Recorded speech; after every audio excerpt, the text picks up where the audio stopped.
You cannot hear? Yeah. Yeah, now we can hear Now you. we can hear you, yeah. Can you hear me now? Yeah. Yeah. Yes. Oh, okay. I was just saying that Kannan was brought to sort of global recognition because he was rebuked by old man Lee Kuan Yew for having not totally and clearly understood what Lee Kuan Yew called a sense of history. So I want to begin by teasing him to help us understand, does media actually help us in understanding history? Kannan, over to you. Thank you for being here. Thanks for the invitation, Kirpal. I just want to start off by saying that I want to report a theft. Okay. Right? The theft of fair, honest, and unbiased journalism. It's been stolen by the combined powers of politics and big money. Okay. The Fourth Estate used to have influence in policy making and had the ability to share and shape legislature. But the Fourth Estate is in need of repair, at least from the perspective of the established journalists and editors over the past several decades. The objective of journalism is to provide unbiased and fair coverage on what's going on in the world.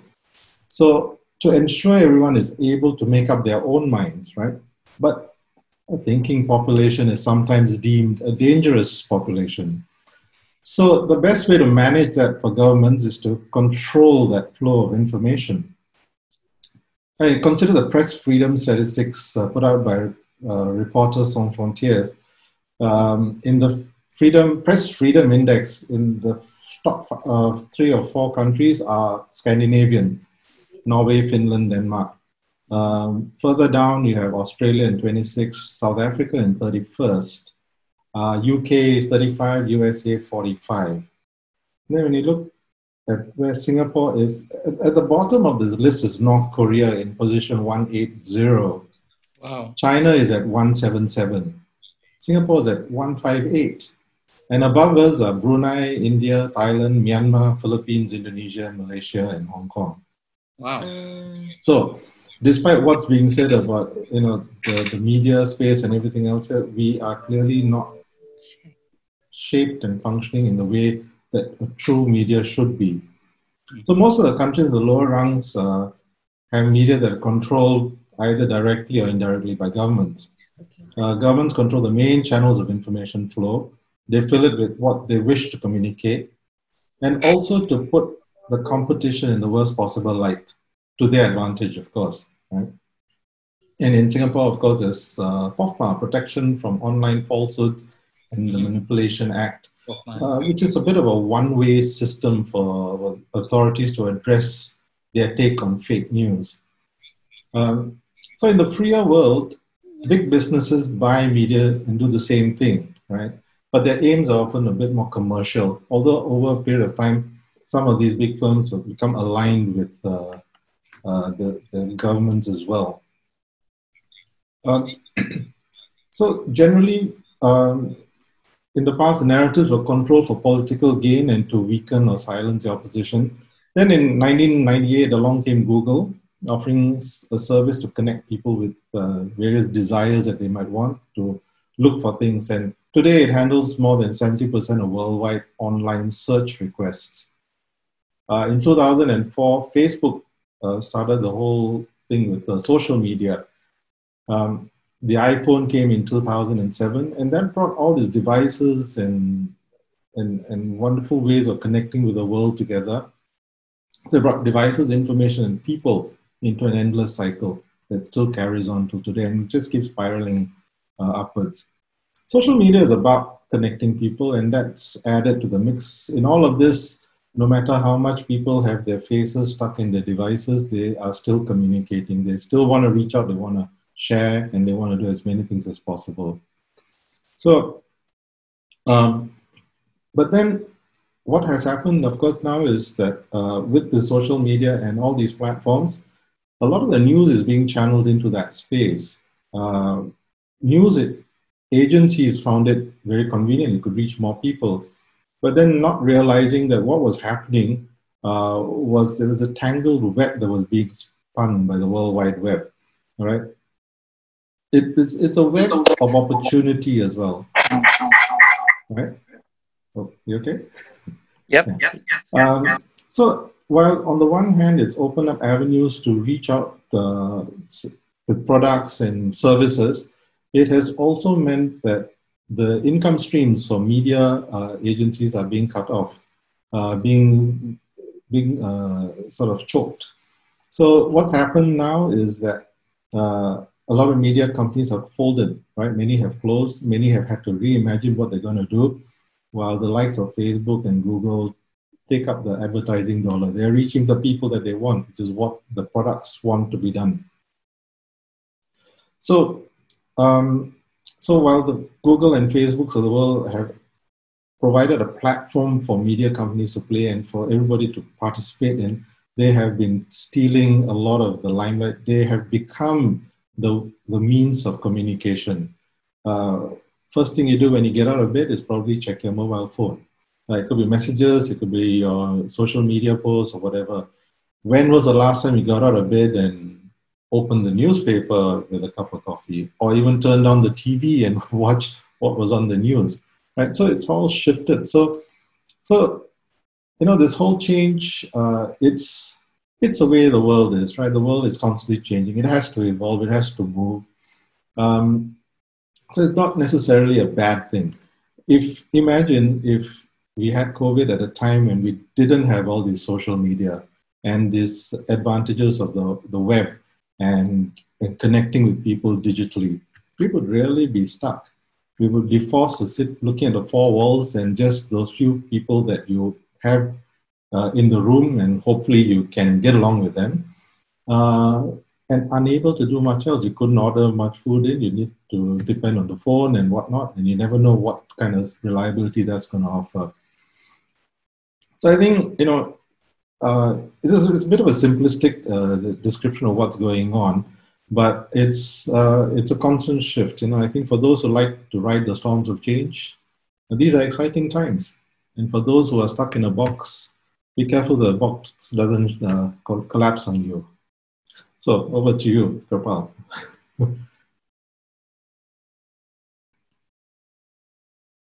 Oops. Kripal's out of the house. Okay, can you hear me? Yes, I can, yes. Okay, great. So, Kannan, let me begin by just asking you to elaborate a little bit on that wonderful title that you gave me in connection with this talk, right? You said the media is both a thief as well as a usurper. Is that targeted at media or targeted at a more general sort of, you know, population of the world, including politicians and others? Because everybody steals and usurps, right? Can you hear me? Yeah? So what do I do? So now I got to unmute. No, we can hear you. I think Kannan's paused. Oh, now he's back. No, somebody froze, so I wasn't sure whether... okay. Okay, are we back now? Yes. Yeah, okay. Yeah, sorry, you were asking about the title, right? So I was thinking in the context of the media space, what's happening is it's going through a series of changes. A lot of people who are riding in on that and taking the turf. So the established players are finding it, they're constantly being challenged. Their roles are being also challenged in a big way, because it used to be that the governments would use the media to communicate. But now that you have social media, you have so many other ways of doing it, media is slowly being sidelined. They're not as important. They don't reach out to as many people as possible. Other platforms are able to do it. So I think what's happening is usurpers will always be coming in. As long as new platforms come, they will come and take over whoever's in that position. They will jockey for position. So even in that space, if you look at Facebook, if you look at Instagram, you've got things like TikTok coming in. You look at your WhatsApp, you've got things like Signal, you've got Telegram, you've got so many other platforms coming along as well. And it's also a generational shift. younger generation don't want to be on the same platform as the older people. You know, they want their own space. So what happens? You see the likes of Telegram, you see Signal, you see TikTok and things like that coming up. Even Instagram came about in that regard, although Instagram is more about visuals and nice food and travel shots. A bit hard to do travel shots these days since you can't go up very far. But, you know, they kind of take over a niche, but that whole niche is filling up the space that used to be occupied by traditional media, your mainstream and conventional media. All that's being usurped by these people. So theft of sorts, you know. And the role of media, I think, was the other thing that I wanted to talk about. It's what should media do? I mean, we should be able to be able to communicate in an unbiased fashion with the facts, with the opinions. But a lot of it is now skewed. There's too much of reining in and a force of direction, which is challenging the whole industry. As a result, you'll see that there'll be fewer and fewer journalists coming into the game. Many of them will find themselves unemployable because the organizations cannot afford to employ them. So they will start their own thing maybe.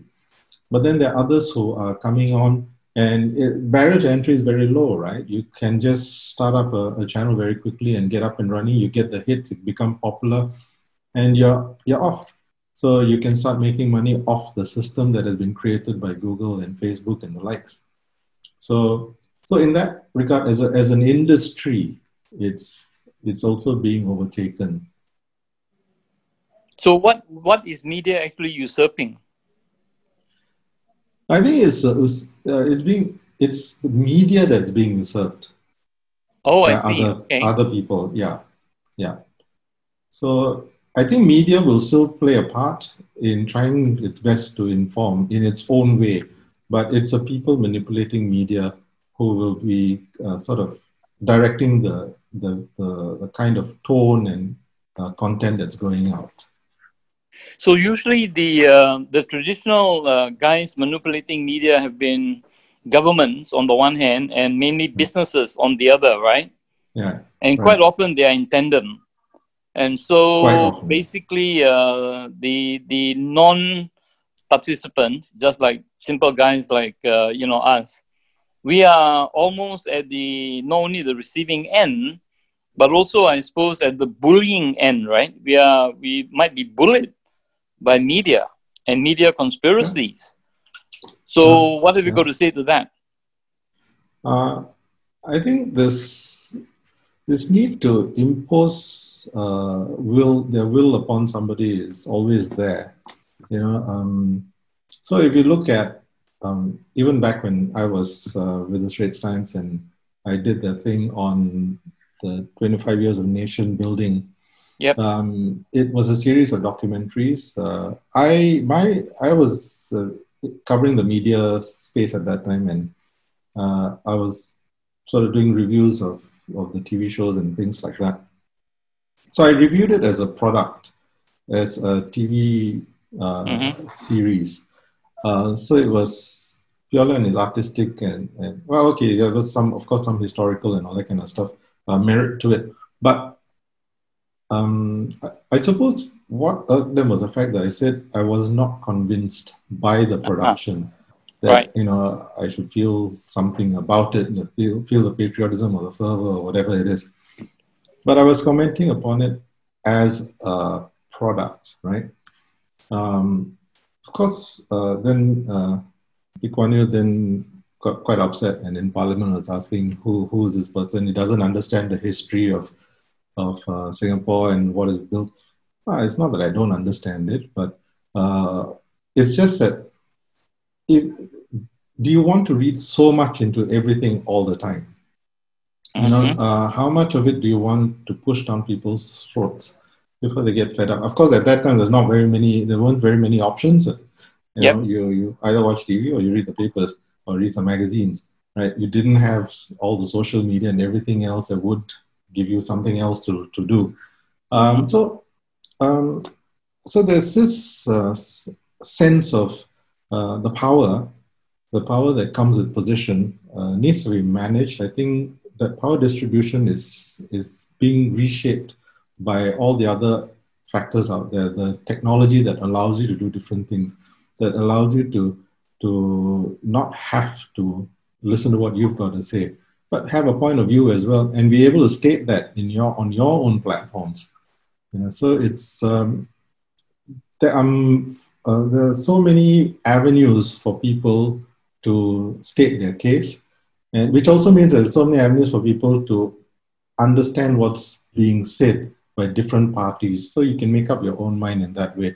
So in that regard, the fact that the media is being usurped by all these new platforms is a good thing, because you now have avenues that you can understand a topic in a much wider context. You can get much better 360, as much as you can, 360 perspective on it, which is better than just being forced to look at what the newspapers have to say or what TV has got to say, because they would pretty much be stating what the government wants to say, right? Or a variation of it. So can I ask your views about, how multiple viewpoints and perspectives usually don't make for efficiency, right? Because by the time you sift through all the multiple viewpoints that people are offering and different perspectives, the time for what you wanted to implement or put into place may well be over in a fast-paced, changing world of ours. How do you think can that be better handled? I think you need to find out what resonates with you. I mean, but not having viewpoints means you're stuck with the one thing, right? Which is also not helpful, because you don't have enough understanding of the situation. So if you want to make a decision, you need to have some time to be able to consider what are your options, to do the research. And you can do that all very quickly these days. So it's not difficult to get the information. It's then a case of what you make of it, and then present your case and see whether that applies or not. But in terms of decision making, I found that you generally do get a better chance of coming up with a more accurate decision to implement when you have all the facts considered, when you have all the implications of your decision. You're fading out somehow. You went off. It's his internet. Oh. To them, then to bring it all in together. So I think it's not a case of I think my internet's not very okay. Yep. So it's not a case of having too much information, because I think you will still sift through some things. You look at it first round, no, this won't work, it's not appropriate, whatever. You can narrow it down to a few. But you find that, big media platforms like Bloomberg, BBC, CNN, and all of that, they seem to capture global attention far more efficiently. Do you think it's just power and money behind it that explains that? Or is it because they actually do offer very viable alternatives? I think we always look at these international channels with a different lens. You look at where they originate from, and that would kind of indicate their bias as well, right? So there's no neutral station or media anymore. There's always money tied in some form of fashion there, right? So you would understand that if it's BBC, then there's that British perspective. You can even see it in some of their news coverage. But they do have a lot of people on the ground around the world, and they do try and present the facts as they are. Right? So, but sometimes omission of facts can also skew a discussion. Right? So then you need to read others to see if there's anything missing from that. So by reading a wider range of news media, you will get a better picture. You'll find the gaps that are missing in some discussions and in some of the articles. And in your mind, you can start piecing together a more accurate picture, possibly. So I think it's the fact that they've been established for a long time. They have track record, and And it'll be good for the reader viewer to take in as much as possible, given the limits of their time, of course. If big media continues the way, big media have been doing, then very soon the small voice of the concerned individual would be obliterated, right?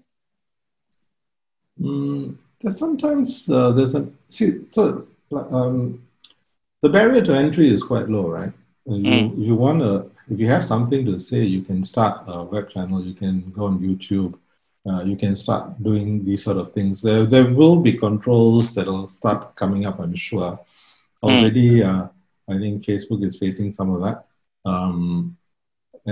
But you can get onto that space, and if you can build a following, I think their following will still stick with you. As long as you provide the kind of information that they see is of value.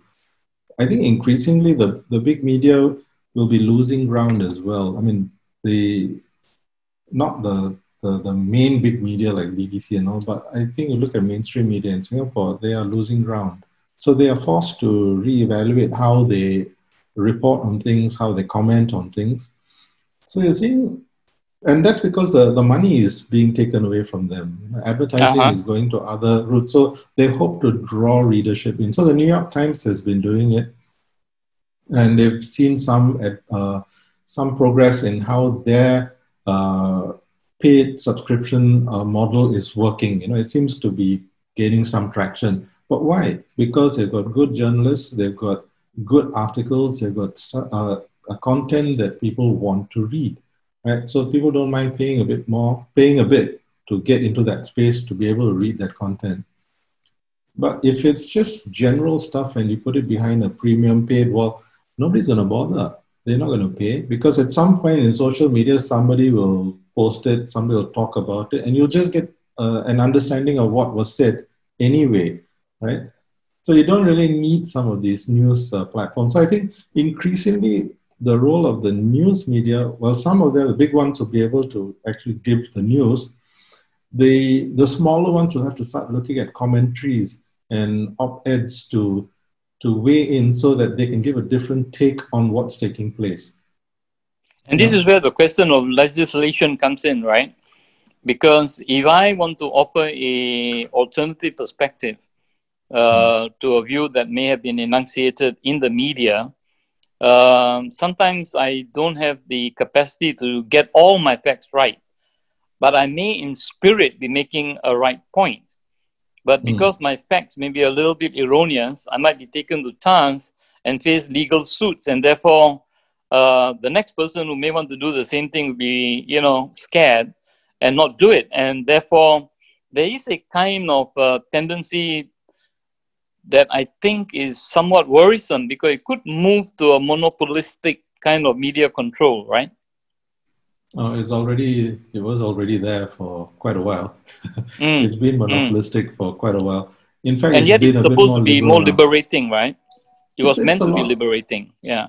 I think social media allows for that. Now, so the basic thing now, the problem here, of course, is there are a lot of people who are not trained in the basics of journalism, getting your facts right, gaining access to people. That's a very difficult thing, because unless you are mainstream media, you will not gain access to most of the people in power.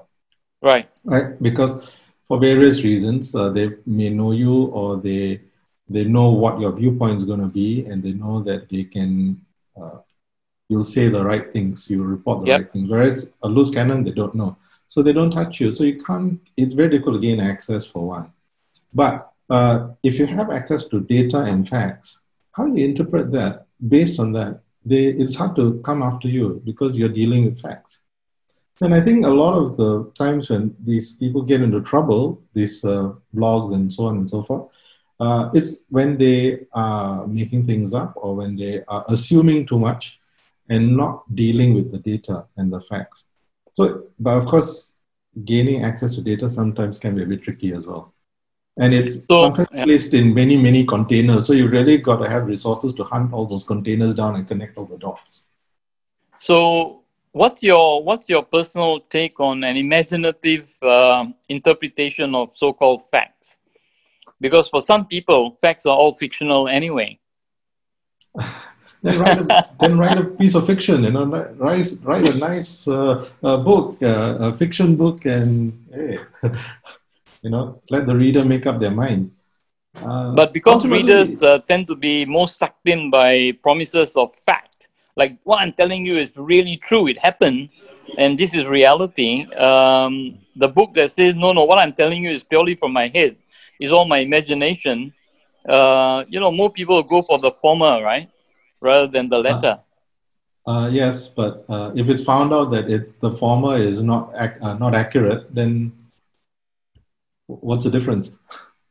Well, then you're up for legal cases, right? Yeah. Whereas so then fiction, that's where the fun begins for them, because they can watch all that going on. But essentially, I think there's a place for everything. I mean, if you are in news media, then stick with the facts and get as many opinions in and around. I mean, a perspective on it is fine if you can. Based on these facts, you can extrapolate and say this could happen. That's fine. But to say something happened when it clearly didn't, that's not a fact. It's a lie. I mean, the whole notion of fake news is built around that sort of thing. Of course, then it's subject to interpretation sometimes. What is fake news? Right? So can I just ask a question? Sorry, my name is Raj. Hi, Raj. Hi. Sir, earlier you mentioned about information data, which is important, right? Now, the thing is, your source of data is also important, am I correct? Assuming I get a particular source of data, which is accurate data, but maybe the authorities have a different set of data. So on a basis like this, what is fake news and what is not? They're both facts.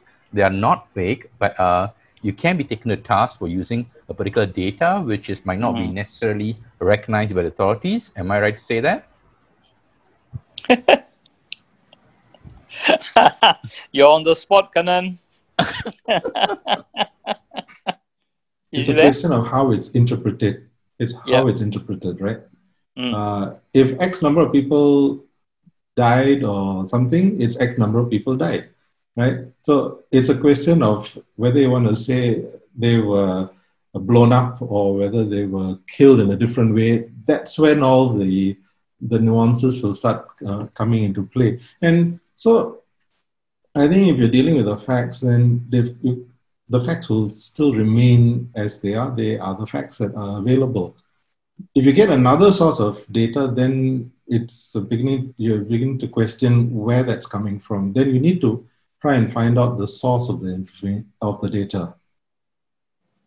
Which means that there is a lot to be said about control, as well as, let me just use an ugly word, leakage, right? I mean, leakage as in leak news and control of that information. So countries that are very free with this probably also face a lot of confusion, because their readers or the recipients of this information will have a great deal of difficulty ascertaining what is fact and what is non-fact, right? Whereas in some other countries, governments are very proud to say that what we release is usually what we stand by. In other words, we are committed to what we release in public, whereas others would say, no, I mean, you know, what we were offering is just another perspective, another way of looking at things. We didn't mean that we are therefore obliged to see it through and all of that. What's your take on that? I think, you know, people will build up an understanding of a news medium based on the kind of information and articles they provide. If over a period of time you understand, this is always not quite right, it's a bit too sensational most of the time, they're obviously trying to get the reader's attention. But when you read through, it's either not substantiated or the facts are not quite right. You will realize, okay, this is good for a fun read, but not to be taken seriously, right? So when you look at mainstream media here, it's usually, you take it for the facts and you take it for the perspective that the government is trying to put across. You can interpret the data subsequently as you wish, or together with other things that are taking place, and try and put your own picture together. It doesn't have to be what is told to you. So you have the freedom to do that, right? So I think it's not it's a case of trying to find the kind of media that works for you, that you can resonate with, and then look at others that can give you the wider perspective from that point on. I am not very savvy when it comes to censorship, but people tell me that even big, platforms like Facebook are also quite censorious when it comes to certain aspects or what might be submitted to them. Is that true?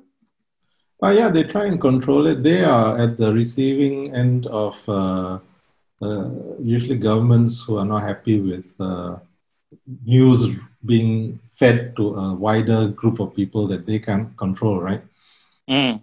They get the legal suits. But I mean, beyond the usual, like things like pornography and all that kind of stuff, I think when it comes to certain issues, when it comes to politics and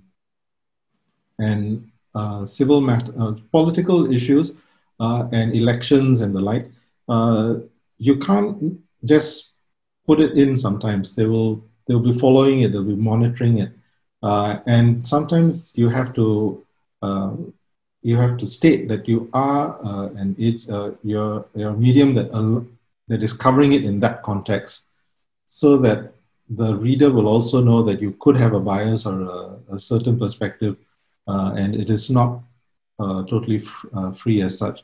So I think they are being forced to implement certain things which will control the flow of information. So in terms of the flow of information, I mean, it's fairly obvious that different nations, different cultures, let's put it that way, adopt very different ways of handling what is released, right? For example, the Japanese seem to be quite okay, to, I suppose, have, now how do I put it? Yeah, I mean, let me put it bluntly, have versions of pornography, say, or what a lot of people may consider pornography. For them, it's just like acceptable, normal kind of conveyance of what's going on. But in many cultures, that will not be considered okay. But as we move towards a globalized world media platform kind of a thing, where planet Earth might be competing with planet Mars or something, do you think this actually is going to impact on the sensibility of the young in a very real way? I think even if you try and block off certain things, there are so many ways to get around it. So people will still make full use of that opportunity to find a way to get through. It probably vanished. Let me see. Okay, yeah. No, sorry. Just trying to get you back in the shot. Yeah. So technology is a great way of innovating and discovering new ways of breaking through barriers, right? So they will continue to do that. And that will allow you, as long as you're on top of things, you'll be able to access whatever you need or you want to.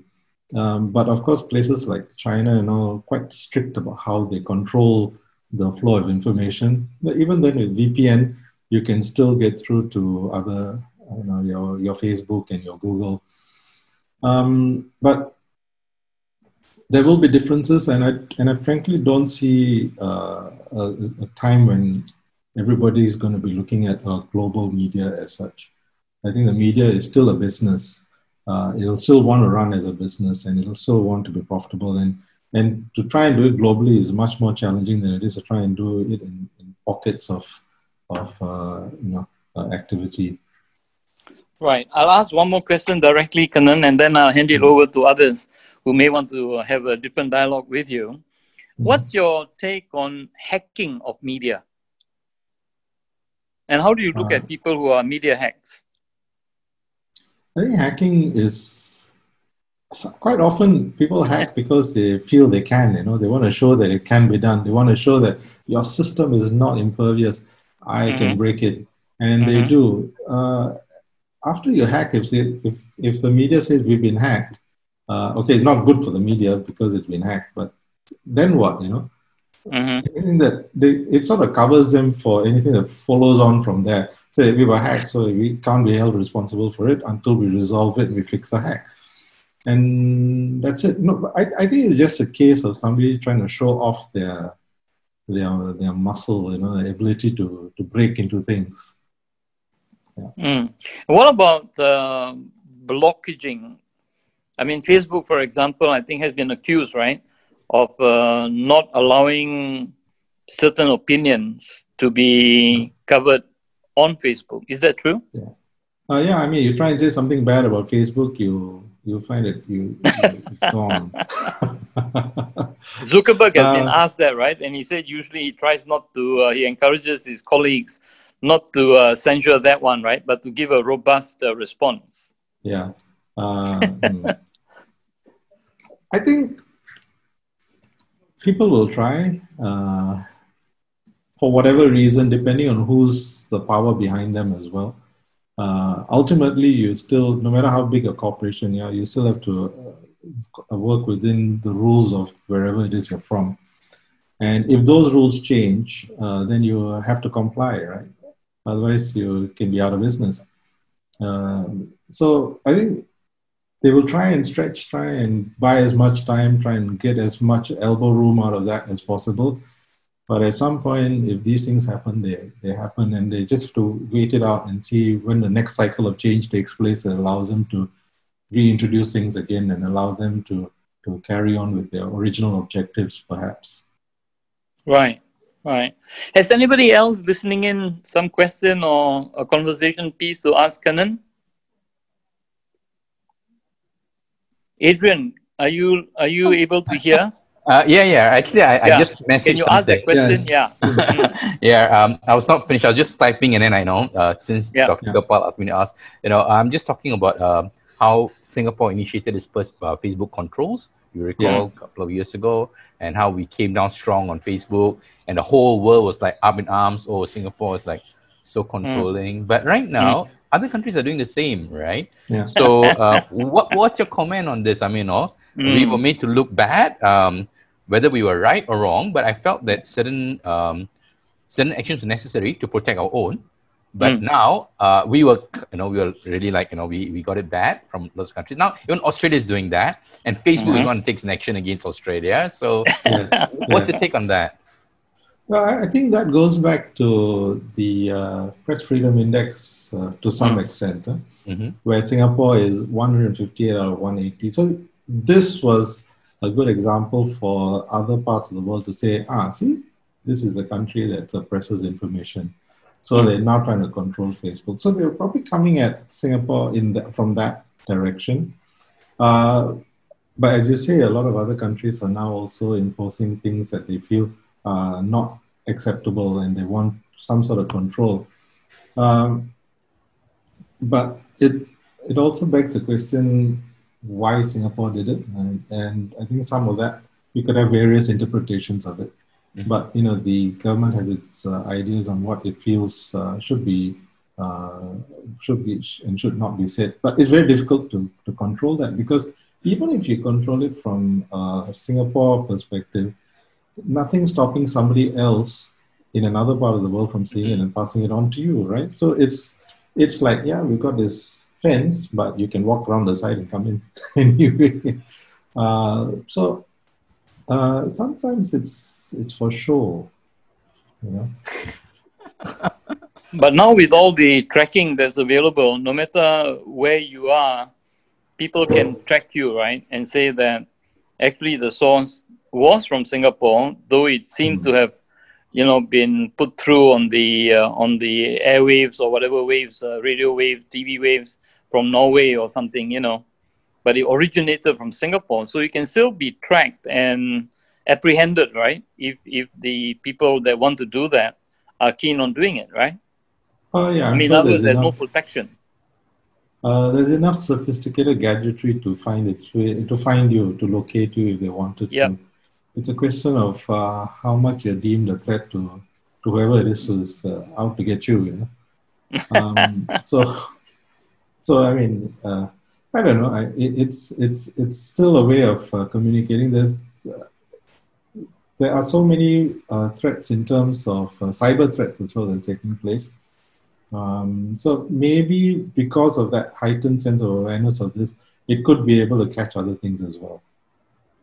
So yeah, in all likelihood, you're not entirely safe. We've probably got to bounce it off so many different things. But as in, it seems to me that, it's a bit like speed detection cameras. Many a time you'll see, you get the speed detection camera, there'll be a fix for it, although we can't use it here, right? But you can always get a fix, and then they will improve it, and then they get another fix. It came to a point where in Germany, I think, with the speed detection camera, the anti-radar device was beaming out a speed that you are supposed to be going, but you're not doing. You're going way faster than that, but it's beaming out a signal that says that you're within the speed limit. So ingenuity will always be there. People will be very creative and find new ways of getting around issues. So anyone else listening might have a question or a comment? So I'm not very savvy about media as well, but moving forward, what do you think about the future of media, Singapore per se, or in other global countries? I mean, I'm talking about banning of certain social media and all that, tit for tat, whatever. You know what I mean? Yeah. Is it politically driven, or will it be further like for education, for whatever? What will be the future direction of media? The role. I think the role of media will still be quite important. It's a soft power, right? It's an important communication tool. The mainstream media will still try and hang in there and see what it can get, and I don't think the government wants them to fail either. So they are useful in conveying the government's perspective. Alternative viewpoints, if it adds value to the discussion, will be accepted. If it runs against too much, and if there's a lot of fake news, a lot of things made up, a lot of assumptions made, then I think you will see that there will still be clamped down as far as possible. So it's the role of media will still be important in conveying information, in presenting viewpoints. It won't go away. It's just how these platforms will change. I mean, initially it was newspapers, and then there's TV, then with the computers came the internet, now your mobile devices, so that it's being spread, and its accessibility as well. Since you're mobile now, you can be on the street somewhere and still tune into what you want to hear. So I think the more important thing is how you can build a community in and around your media. What can you do that will consistently be attractive to an audience, and the audience will then figure, okay, these guys are worth following and keeping in touch with, and then you build community. But it'll be a lot of different small communities that will be shaping the media landscape. I think the days of the really big ones will be challenged. They will be challenged down the line. So will there be any more developments in terms of addition of new media platforms or social media platforms in areas whereby it will add value to education in particular? I think in areas of education, there's nothing stopping new platforms from forming. So it's a question of whether people see value in doing it. So can it be, at the end of the day, bottom line, can it be monetized? Can you make a profit of it? Otherwise, why are you doing it? Yeah. So if the education platform that you're looking for can be monetized as an audience willing to pay, then why not? There's a question of whether people want to do it. And of course, then you've got the challenge now is you've got so many different devices, so many different ways of communication. You need to be seamless. It needs to be seamless. It cannot have any speed humps, right? So as soon as there's a friction point, if you don't address it, you lose your people very, very fast. They're quite unforgiving. There are too many options for them. They don't unless you are ensure a good smooth run and ride. People are not that forgiving. Right. Thank you. Yeah. So education, no issues. Yeah. But in terms of education, Kannan, there is another kind of aspect or factor that we may need to take into consideration, and that is the quality of qualifications that seem to be quite easily available or given out, and then apologize for saying no, we didn't realize that this is what was happening. So my larger question is, do you think that such an easy access to almost global media is a good thing or a bad thing? Is it making for a safer world or for a more dangerous world? It could be a more informed world. Okay. You could be informed of good and bad things. I think, that whole process of unqualified people doing things, yep. You would still need to have some sort of authority that endorses you. And when you look for certain endorsements of that nature that will ensure that, okay, this source is trustworthy, right? It's reliable. Otherwise, there's nothing stopping you. You could get conned by anybody as well on the street. Somebody knocking on your door, professing to be somebody else. What do you ask for? You ask for proof of identity, right? So in the same sort of way, for I think people trying to get this kind of information, there are many avenues. So you just need to make sure which are the valid ones, and then go with those. I think some of the old ways, simple logic will still prevail. That you've got to be mindful of that. Do you think technology might completely usurp what we think in terms of authentic and reliable sources of information? Meaning that given modern technology, these things can all be faked in a sense, so that fake news presented more and more as being real news, like factual news, could actually land us in a kind of Babel-like position, a lot of confusion of what to accept, what to reject, where to find the really reliable source, where to do the checking, and who is supposed to be doing the checking, where are the authorities who are in charge, and all of this. So it does in some ways lead to a very both a provocative as well as, it's very exciting and interesting for those who have all the time in the world. But if I'm looking for a quick fact, then it does create some real hurdles, right? Yeah, I think if you are checking the veracity of certain of streams of information, then you build your network of reliable sources, right? And you go back to them.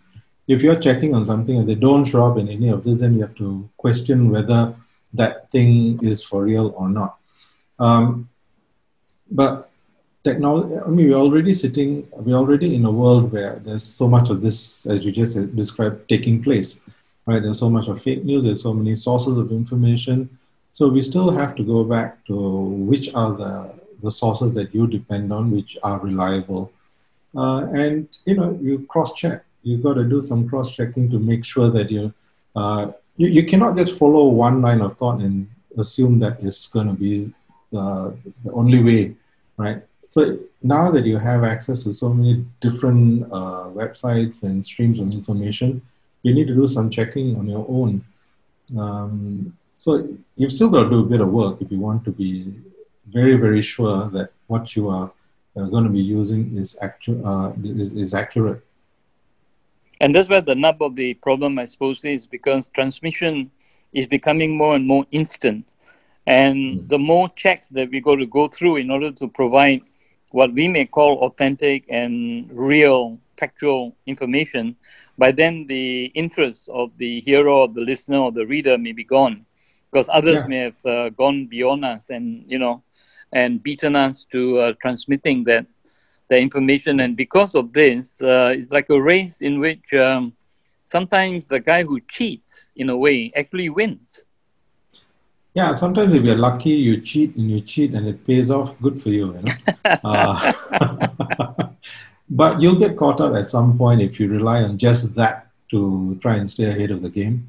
you know, you'll have more misses than hits for sure, because your sources are also going to be wondering whether you can be relied on to deliver as you should, right? So there's a trust between the newsmaker and the news provider, right? Right. So that needs to be built, and it takes time to build some of these things. Right. Unless somebody is trying to do something a bit naughty or mischievous, then if you get something too easily, you must question. All the bells should start ringing and say, well, why am I getting this so easily? Why is it being handed to me on a platter like this? Not that you don't act on it, but you should check it thoroughly and check it and make sure that it is accurate and it's true, and the information provided is reliable. And then go with it, and then see what happens. Do you think the government has a role in this, in terms of providing some kind of protection, especially to the young and for the young? Otherwise, they may be hijacked by media. I mean, their brains might be hijacked by media. I think protection of young parents should be the first line of defense, right? Whoever's looking after the children should be first line of defense. Governments quite often, some things, yes, you know, all the obvious things like pornography and all that kind of stuff, those get blocked off until you're of a certain age, if you wish. But I think parents should be the first line of defense. Governments play a role, but I think governments are probably more concerned in trying to shape the way a society thinks and behaves and moves.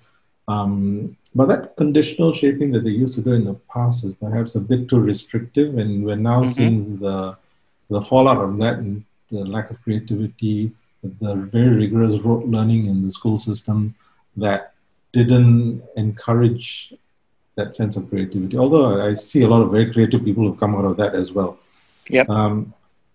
So it's they've got to do something to put in place certain measures. So they're doing that.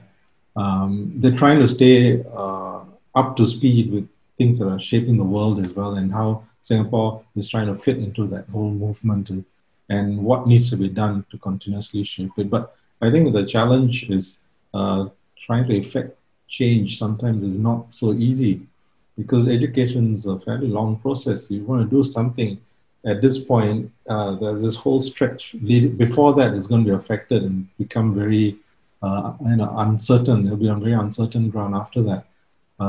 So it takes time for things to be implemented. So I think things like education will change as well, largely because of new methods this year alone was a great example, right?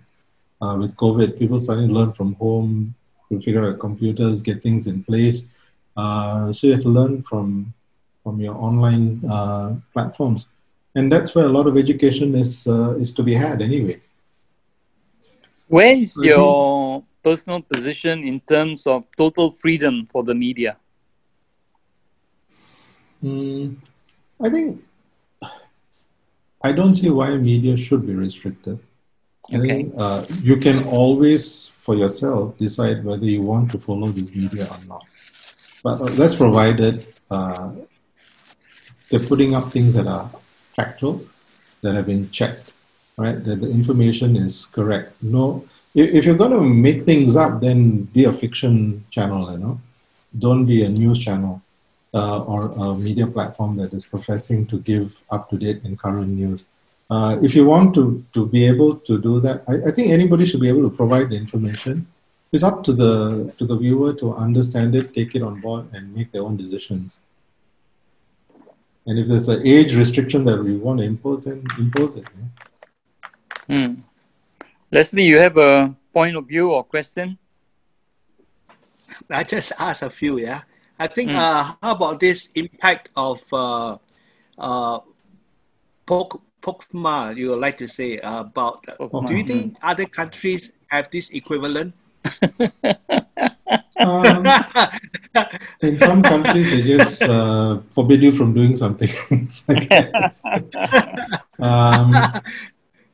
Maybe it's a bit sensitive. I'm not sure. No, I think, well, there's legal recourse usually. I mean, if you've said something and it's not right, I mean, you can be sued. that can still take place. But here, it's one way in that it's usually only the government that says you have made a mistake, you cannot see it. But if something happens between two private individuals, that's your business. No POFMA is going to come through on that one, I think. And so there have been certain instances where you wonder why it's even being used. I mean, if you look through the POFMA instances, you'll know which ones I'm referring to. Well, the minister was very vigorous in his defense of this, right? I mean, justifying the introduction of POFMA and all that, saying that, what did he say? If I understood him correctly in spirit, he actually said that perhaps Singapore is not really ready for a more free media, right? Singapore seems we're not ready for a few things. A lot of things. So you take it in that light and you take it in that spirit and you say, hey, some things will not change because the mindset is so stuck in certain places. But the rest of life can carry on, so just carry on with your life. But I think in some ways, in a small, I'm not an apologist for the government's, every policy, but because we live in such a multi kind of situation, multi-religious, multi-racial, multilingual, multi-everything, even a simple remark meant to be just a simple provocation can actually result in quite serious conflict, shall I put it that way. So in some ways, I think the nurturing of a more open mind probably is left to education, right? And I think this is where our Ministry of Education needs to be a little bit more receptive to having provocation as a way of learning. We have been usually quite afraid of that. We have always been saying, education is passing on information, not to provoke thinking. And I think this is actually holding Singapore back on the global arena in terms of creative thinking. If nothing else, I think being pushed to think about different, to take on different points of view, it helps you also widen your perspective on things, and it helps you also take some of that ability to dissect and analyze and argue a case to different levels, right? You don't need, doesn't have to be that point alone that you're discussing and applying that thinking and behavior. You could apply it in many other things. And at the end of it, you will probably find that you can make much better decisions as you go, whether at personal space or at work or in your relationships or whatever it is. So I think it's rather than being told this is what you should be thinking, you should have the freedom to make up your own mind. But the rules will be rules, right? So you then have to figure out how you can come into, bring that whole thinking into the rules that exist at that point in time. And this is where the thinking about limits and limitations apply, right? I mean, if I'm on an island and there's only one other female there, then I don't have much of a choice. But the moment you introduce one other female, then there are two. Then I've got a choice. I can have them both or I can have them one, right? And the more such frequencies occur, the more problematized my choices are going to be. And so would you say you are in favor? I mean, I'm broadly talking about censorship again, because I think at bottom, the question about freedom of media is always connected with the kind of values that a society wants to embrace, right? And do you want to say a few things about that? I think the value system, there is a general value system that's in place, and then there will be your own, be it religious or whatever, set of values. Yep. Then there'll be a domestic set of values because of Correct. The environment you're living in. I mean, you are entitled to have your values and apply them as you see fit. And the same token, I think there are people who do not want to get into any of that, but certain general core principles about coexisting with others in society are important. and you just observe those, and you should be able to get by. No real need to impose stringent values on anybody. I think you will figure it out as you go along. That's me. So other people will think very differently. So our teachers quite often are besotted by parents in terms of whose responsibility is it ultimately in terms of the installation of values. And a lot of us, parents, for example, feel that it is the job of the teacher not only to transmit information, but also to assess the value of the information that is being transmitted. Yeah. And therefore, once upon a time, the Ministry of Education actually had a threefold idea about, say, education. I mean, in primary schools, all teachers were supposed to educate the young such that they loved Singapore.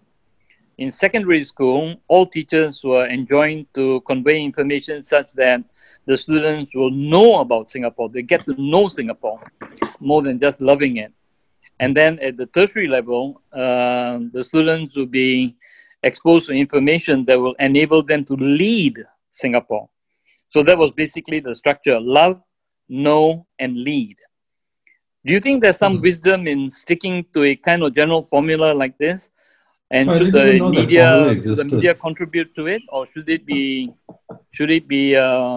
oblivious of this, or should it not care less about this?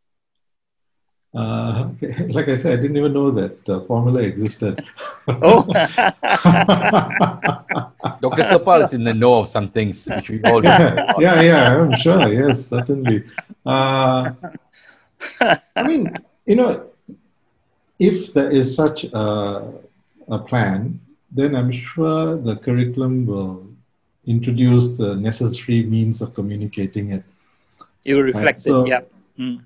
Right. So then you would be, if you're receptive to it, then you would receive it, you would take it on board, and then it'll get molded, and you will get molded and shaped, and eventually you'll see what pops up into the workforce and into society.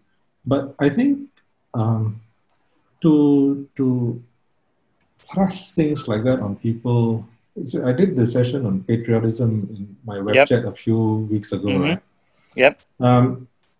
There's nationalism and there's patriotism, and you got to differentiate between the two. But I think the whole role of forcing somebody to believe in something, it's better for that person to experience it and feel genuinely about it, rather than say, you will love this because of this.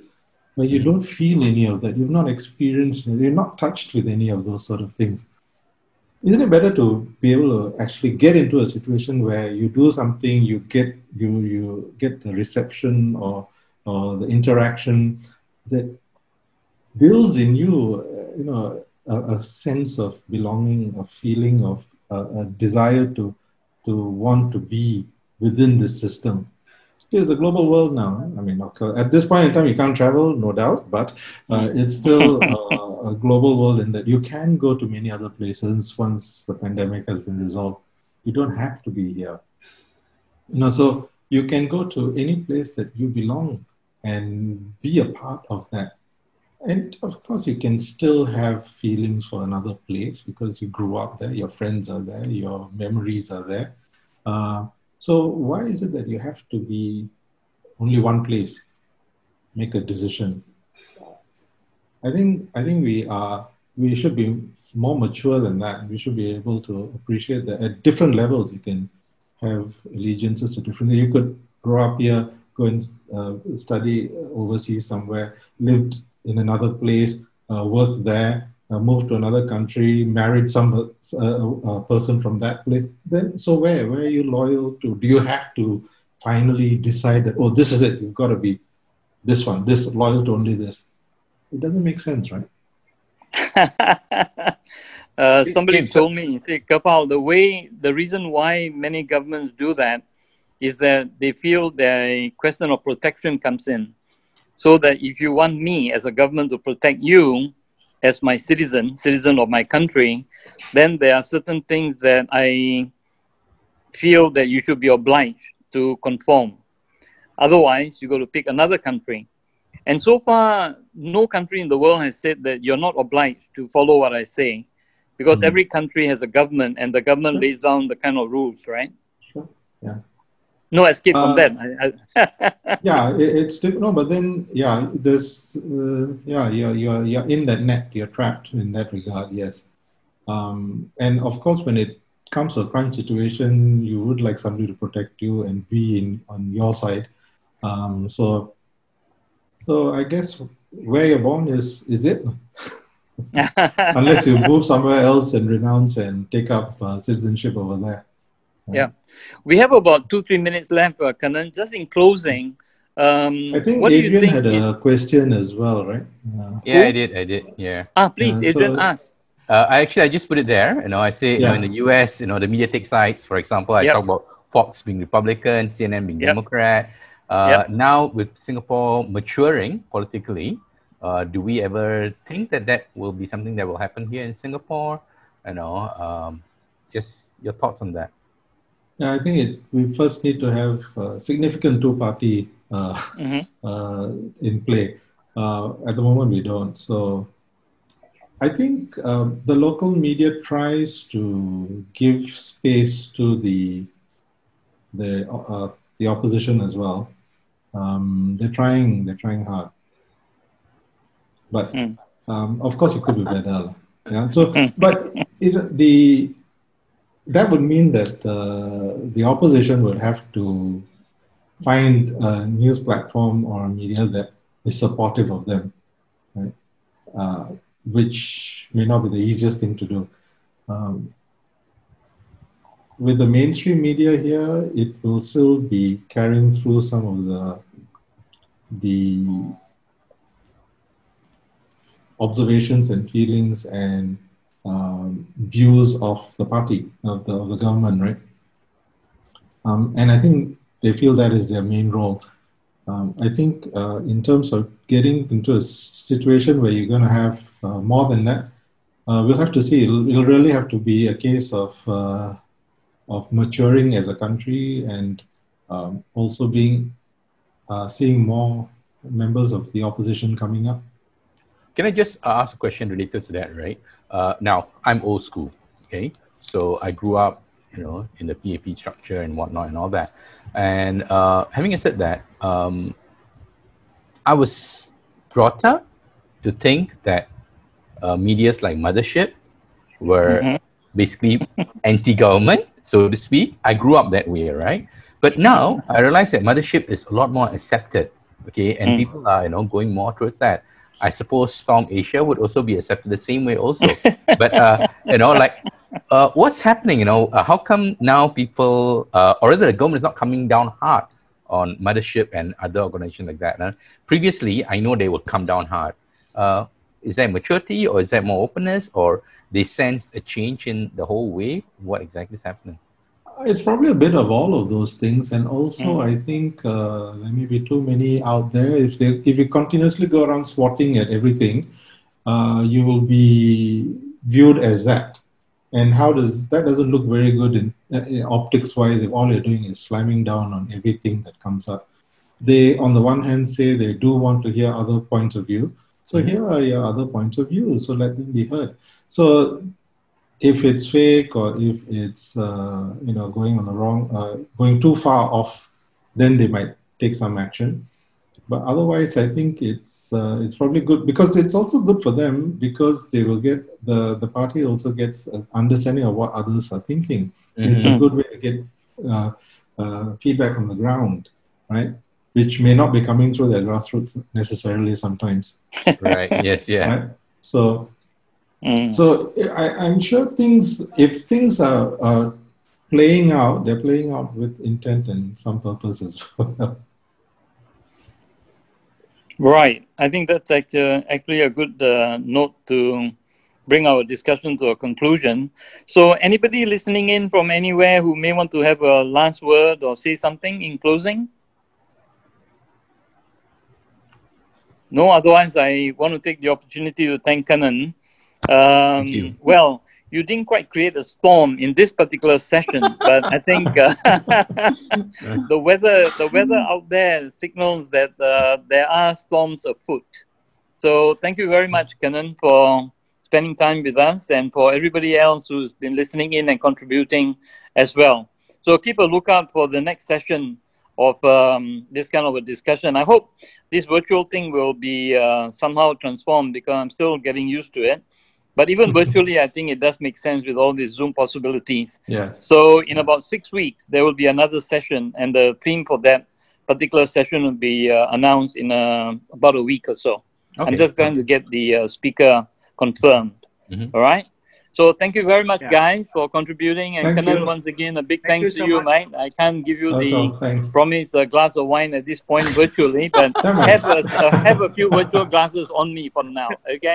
Thank you very much. Yeah. Okay. Thanks. See you. Bye. Thank you. Bye. Bye. Bye. Bye, Leslie. Bye-bye. Bye.